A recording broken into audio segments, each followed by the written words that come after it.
एक समय की पर्याय समझ में आती है? क्या है एक समय की पर्याय? जो कुछ भी तुम जान रहे हो, समझ रहे हो, देख रहे हो, वो सब पर्याय है और वो सब नष्ट है, होने योग्य है। देखो, जिन विचारों को हम गले से लगा के रखते हैं वे विचार स्थायी हैं क्या? वे भाव स्थायी हैं क्या?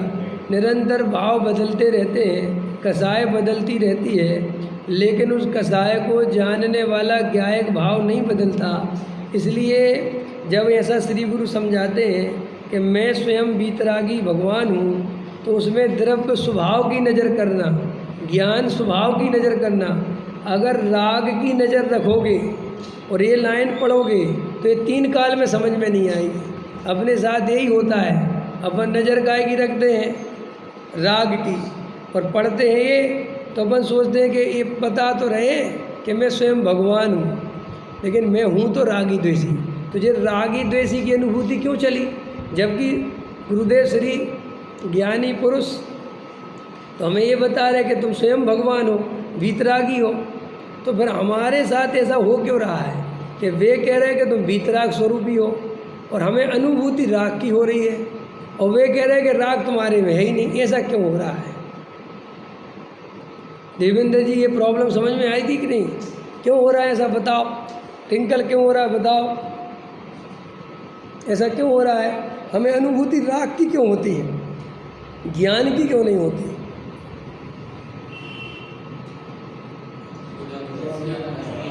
है? अच्छा अच्छा, और श्रद्धा नहीं है? अच्छा, और अरविंद जी आप बताओ क्या बात? राग की अनुभूति तो होती है, ज्ञान की अनुभूति नहीं होती, ऐसा क्यों?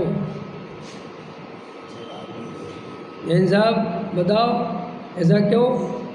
अरे जो समझ में आया वो बताओ, उत्तर सही की बात नहीं है, बताओ तुम तो जो समझ में आता है। राग भी ज्ञान है?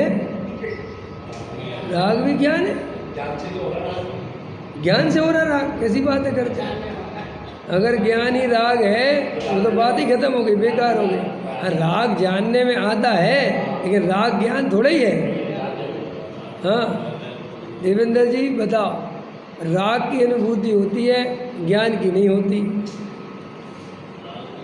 अब ये नहीं होती तो इससे क्या प्रॉब्लम होती है कि ये पढ़ता तो है ये सब बातें अपन, लेकिन अपन को अनुभव नहीं आता है।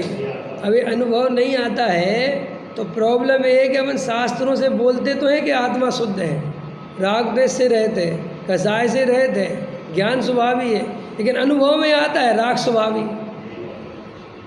हाँ, क्यों आता है? तो श्री गुरु कहते तेरी नज़र पर्याय में रहती है। समझ में? तू रात और दिन पर्याय पर्याय पर्याय का चश्मा उतारते ही नहीं, और फिर तुझे जो हम शुद्धात्मा पढ़ाते हैं उसे तू निश्चय नहीं लगा के, काय का ये वाक्य काय का है, और निश्चय नहीं लगा के वो रिक्त स्थान भर लेता है, जबकि वो निश्चय नहीं लगा के नहीं भरना था, अनुभव से भरना था। नहीं समझ? और फिर तुम्हें झगड़ा करना चाहिए कि साहब इसमें तो लिखा वीतरागी स्वरूप, हमें तो राग दिखाई देता है। तो तुम्हारी समस्या का समाधान हो, तुम्हें दिखाई तो दे रहा था राग, और हमने पूछा कि आत्मा कैसा है, तुमने कहा वीतराग स्वभावी। भाई गलत हो गया।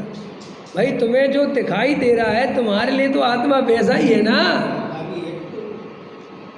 नहीं समझ में आया? तुम डॉक्टर के पास आंख दिखाने गए, समझ में आया कि नहीं आया? और तुम्हें दिखाई तो दे नहीं रहा था, धुंधला धुंधला दिखाई दे रहा था। और डॉक्टर ने कहा कैसा दिखाई दे रहा? बिल्कुल स्पष्ट दिखाई दे रहा। उन्होंने कहा पढ़ो। समझ में आया कि नहीं? तो अंदाजे से तुक्के मारे और तुक्के सही बैठ गए है। और डॉक्टर ने तो समझ लिया कि सही दिखाई देता है और भगा दिया। तो भैया नुकसान किसका होगा? उसका क्या होगा? उसको तो फीस मिल गई। ऐसे ही तुम शास्त्रों के सामने बैठ गए, पंडितों के सामने बैठ गए, तुक्के मारते रहते हो। अब इतने दिन से सुन रहे हो तो तुक्के सही तो लग ही जाएंगे, लग जाएंगे कि नहीं? अब तुक्के सही लग गए और पंडित जी ने तुम्हें शाबाशी दे दी, और एक नाम दे दी तो तुम्हें लगता कि अपन सही हो गए। लेकिन भाई साहब अंदर की तो बीमारी ज्यों की तो है। इसलिए लोग 25 साल प्रवचन सुन के भी मिथ्या दृष्टि इसलिए बने रहते हैं कि भी शास्त्रों से उत्तर देख लेते हैं और बता देते हैं, और अनुभव में तो वो 0/0 है। आया समझ में कि नहीं? तो ये जो बात शास्त्रों की लिखी हुई है ये हमारे अनुभव में आनी चाहिए, और अगर हमारे अनुभव में नहीं आ रही है ना तो तुम्हें रुकना चाहिए कि भैया हमें आगे मत बढ़ाओ, हमारे अनुभव में ये बात आ ही नहीं रही।